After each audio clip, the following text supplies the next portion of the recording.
नमस्कार दोस्तों, मैं मुकेश पंडित आपके साथ।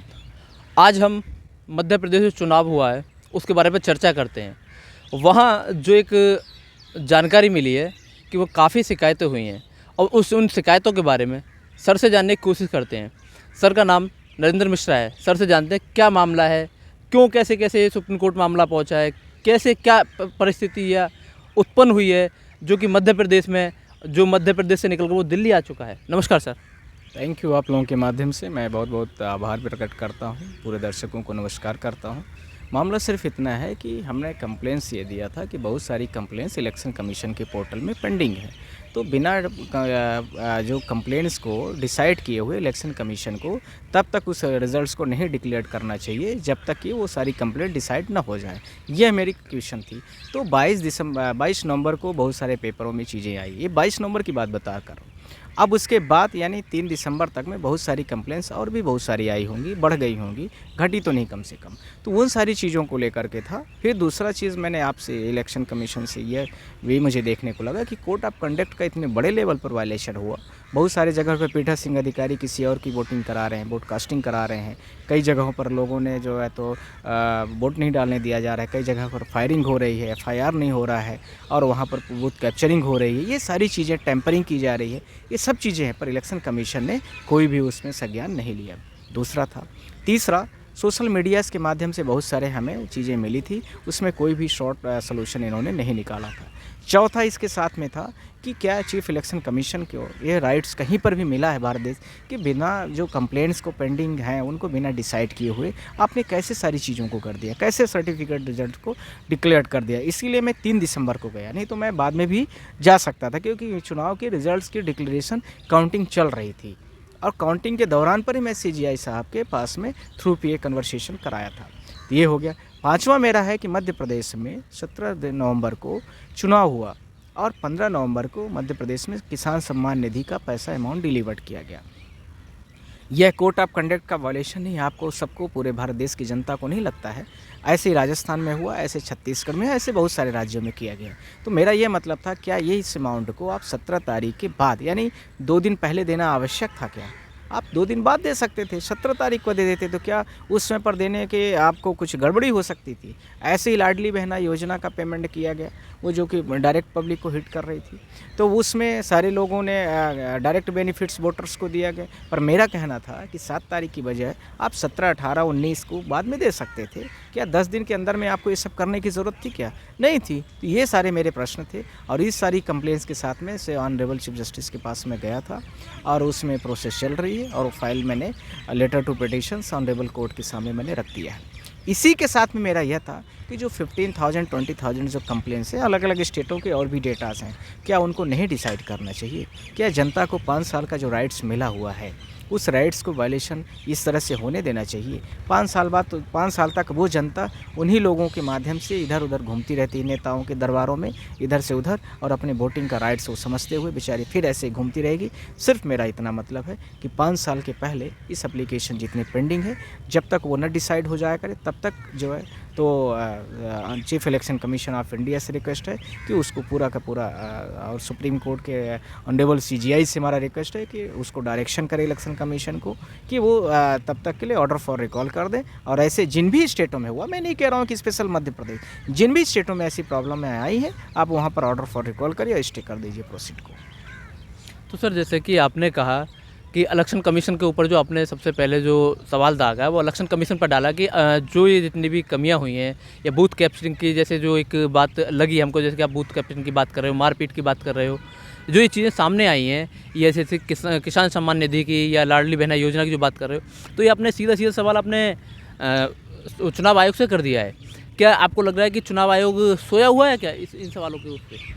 मैं आप लोगों के माध्यम से पूछ रहा हूँ, जब पेपर मीडियाज़ में या उनकी इलेक्शन कमीशन के पोर्टल में पड़ा हुआ है तो इलेक्शन कमीशन तो खुद ही इतना समझदार होता है, वो IAS ऑफिसर होता है, तो इन सारी चीज़ों को नॉलेज उसको रखना चाहिए। या नहीं है तो उसको संज्ञान में लेना चाहिए, यदि है तो उसको शॉर्ट आउट करना चाहिए क्योंकि खुद भी IAS ऑफिसर है। आपको इस चीज़ों को समझना चाहिए कि जनता है, जनता को 5 साल तक या तो आप किसी के दबाव में हैं, वोटिंग राइट्स को वायलेशन न करें पब्लिक का, और इसके साथ में मैं ये नहीं कहना चाहता, पर यह है कि जो न्यूज़ पेपरों में आया है, जो इलेक्ट्रॉनिक मीडियाज़ में आया है, जो सोशल मीडियाज़ में सारी चीज़ें हैं, मैं उसके आधार पर आपसे क्वेश्चन करूँगा। और आपकी जिम्मेदारी है, क्योंकि हमारे आर्टिकल्स का वायलेशन हो रहा है, हमारे जो कानूनी अधिकार है उसका वायलेशन हो रहा है। आपकी यह जिम्मेदारी है, आप इस पोस्ट में बैठे हुए हैं, भारत देश के संवैधानिक तंत्र है और 5वें सबसे बड़े पावरफुल जगह पर है, तो आपका भी अधिकार है ये। आपसे ही पूरा चुनाव के बारे में यदि कुछ भी घटना घटेगी तो जनता आपसे ही आवाज़ करेगी, न कि किसी रूलिंग पार्टी से बात करेगी। रूलिंग पार्टी तो अपना चुनाव लड़ रही, कंटेस्ट करे, हमारा उससे कोई मतलब ही नहीं है। आपको कैसे इलेक्शन कंडक्ट करना है, क्या करना है, ये आपकी जिम्मेदारी बनती है। तो इसलिए मैंने इलेक्शन कमीशन से बोला, मुझे किसी से थोड़ी कोई दिक्कत है, किसी पार्टी से हमें कोई समस्या नहीं है, हमें इलेक्शन कमीशन से बात करना है। और इस कंप्लेन को लेकर के, इस शिकायतों को लेकर के हम honourable chief justice of India के पास गए हैं। क्या सर आपको लगता है कि इलेक्शन कमीशन एक साइड काम कर रहा है, जिस तरह से आप कहना चाह रहे हो? आपको क्या लग रहा है? आप खुद बताइए। 15,000 कंप्लेंट्स बिना डिसाइड किए हुए, बहुत सारे सोशल मीडियाज़ के कंप्लेंट्स को बिना रजिस्टर्ड किए हुए, बहुत सारे जगहों पर चुनाव ना कैंसिल करा के बिना सीधा आपने सीधा का सीधा जो है तो सर्टिफिकेट बांट दिया किसी स्पेसिफिक पार्टी को। तो आपको नहीं लगता है कि जनता जो है 5 साल तक बेचारी अब घूमती रहेगी अपने अधिकारों को लेकर के?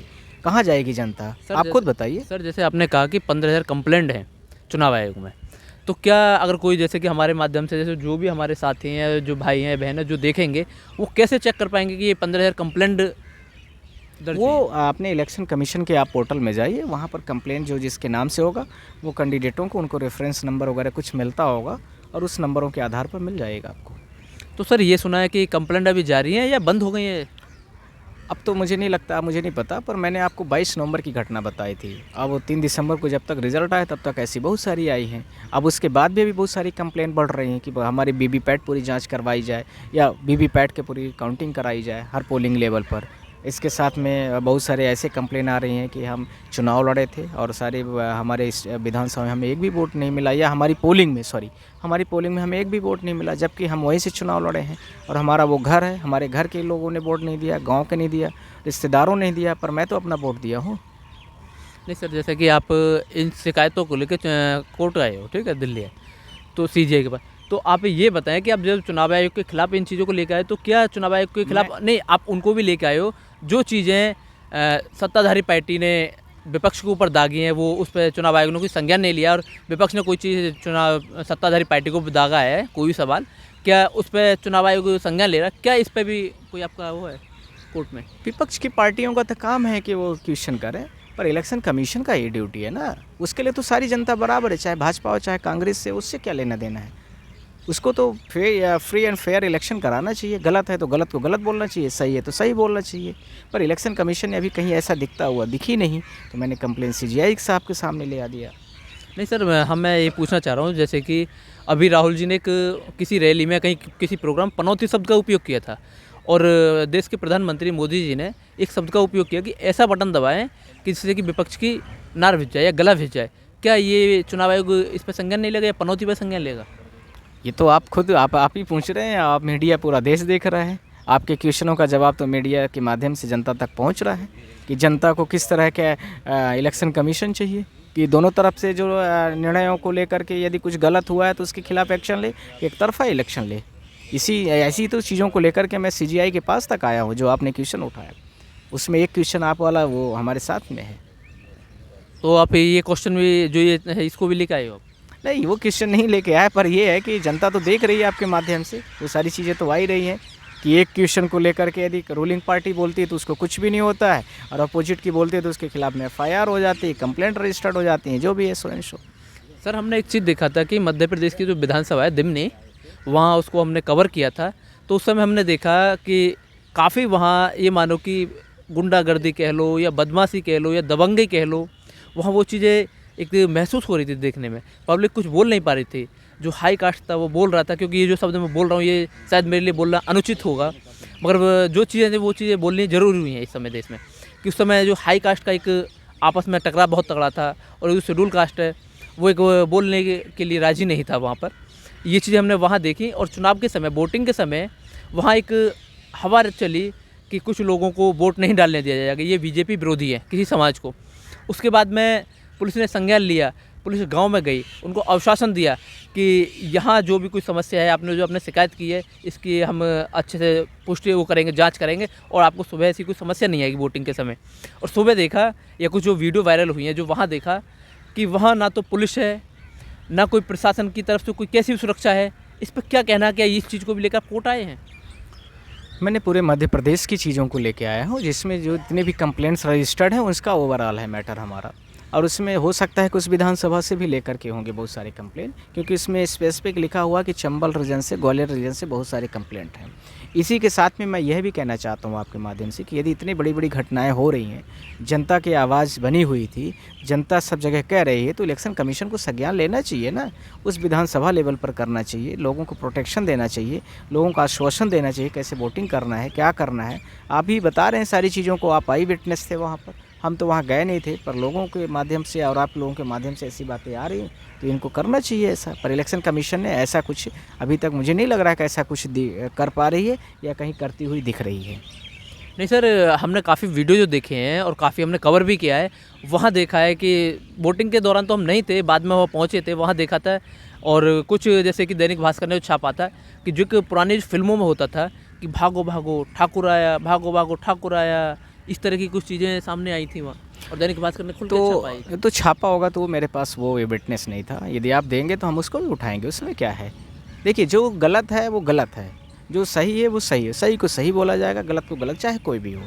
तो यदि वो गलत है, उन्होंने ऐसा किया है, पेपरों में आया है, तो मैंने उसको नहीं देखा था। यदि होगा आप लोगों के माध्यम से मिल जाएगा तो मैं इसको उठा दूंगा, उसको भी उठा दूंगा, ऐसा क्या है। नहीं सर, जैसे कि मतगणना जो तुम्हारा मतगणना हो रही थी, उस समय लगभग 65% जो मतगणना हो गई थी, 65% जब हो गई थी, तो जो राउंड थे 65% के आसपास, तो उस समय नरेंद्र तोमर जी काफ़ी पीछे चल रहे थे, लगभग 3 से 4 हज़ार वोटों से पीछे थे। ऐसा क्या हुआ कि 30-35% में ही वो एकदम 24,000 वोटों से जीत गए? ऐसा क्या था? इलेक्शन कमीशन ऑफ इंडिया से पूछिए ये सारे प्रश्न, हम तो वहाँ दिमनी में थे नहीं जो आप पूछ रहे हैं। नहीं सर, हम ऐसे कैसे बता सकते हैं? आप जब से आए मध्य प्रदेश के चुनाव को लेकर कंप्लेंट लेके उस आए, कंप्लेन में वो चीज़ शामिल होगी तो वो आएगी कोर्ट के सामने। हम स्पेसिफिक पोलिंग वाइज नहीं बात कर पाए हैं, जो कंप्लेन में रजिस्टर्ड है हम उन्हीं की बात कर पाए हैं। तो मतलब आपके पास जो 15,000 जो कंप्लेंट है, यदि आपको लगता है कि वहाँ हुआ है और आपके पास कोई ऐसी न्यूज़ है, ध्यान रखें ऑथेंटिक न्यूज़ है, तो मुझे कोई दिक्कत नहीं है, मैं एनेक्सर बना दूंगा उसको। नहीं देखो, ऑथेंटिक तो है, तब दैनिक भास्कर ने खुद छापा है भागो भागो। तो आप दो ना मुझे, मैं कहाँ बोल रहा हूँ, आप दो, आप कंप्लेन करिए, वहाँ की विधानसभा से जो लड़ा है कैंडिडेट उसको कंप्लेन करना चाहिए इलेक्शन कमीशन के पोर्टल पर। हमारे पास तो अभी ऐसी कोई मतलब हमारे पास नहीं आई होगी, पर हमारे पास वो खबर का कुछ नहीं है। आप भेज दीजिए, मैं उसको देखेंगे, हम भी देख लेंगे, उसमें क्या है। हम तो पूरा मध्य प्रदेश, पूरे छत्तीसगढ़, राजस्थान को उठा रहे हैं, तो ऑल ओवर तो हम सबकी ही बात कर रहे हैं मोटा मोटा। नहीं, जैसे कि आप आवाज़ उठा रहे हो और लग रहा है कि आप काफ़ी मेहनत कर रहे हो, क्या लगता है कि ये जो चीज़ है जो आप मेहनत कर रहे हो, क्या सफल होगी? क्या ये चुनाव पर रोक लगेगी, या जो जीते हुए प्रत्याशी हैं इस पर स्टे होगा? क्या लग रहा है आपको? मैं उम्मीद के साथ ही तो अभी आया हूँ, और उम्मीद के साथ में मुझे पूरा भरोसा है।